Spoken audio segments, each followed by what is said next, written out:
toute petite précision dans les repères de Freinet. On a vu que ce que ça donnait quand la force, on a vu que la force de la Terre qui exerce sur le satellite, ou le Soleil sur la planète, peu importe, était fonction de U de n, donc grand G, système grand M sur R au carré, U de n.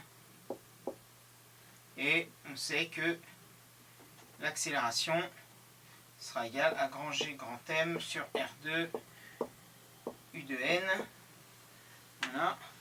Et on a vu aussi que grand A sera égal à V2 sur R U de n. Ok. Pourquoi? Parce qu'ici, la force est dans le même sens que le repère qu'on a choisi. D'accord? Mais là, la force d'attraction, elle est toujours dans le même sens. Mais là, j'ai choisi un repère dans le sens inverse. Comme ça peut l'être. De temps en temps dans les exercices. Mais, soyez pas perturbés. Ça ferait quoi? Ça ferait f de t sur s est égal à moins grand G grand M petit m sur R au carré U de n. Le moins, il vient simplement du fait que la force d'attraction gravitationnelle dans le sens inverse de U de n. C'est comme si vous aviez, plutôt que de mettre le moins ici, c'est comme si vous aviez le moins U de n. Il fonctionne de moins le vecteur U de n dans le sens inverse. C'est exactement la même chose. On va le laisser là. Voilà. Donc le moins, il est ici. Et ici, ce sera exactement la même chose.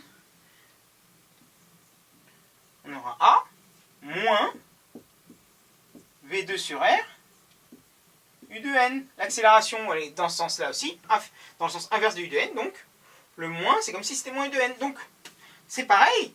Quand on passe aux valeurs, bah, ça partira. C'est exactement la même chose.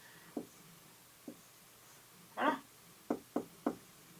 Vous aurez exactement la même chose. Donc ne soyez pas perturbés par ce moins qui peut apparaître si le vecteur il est dans ce sens-là.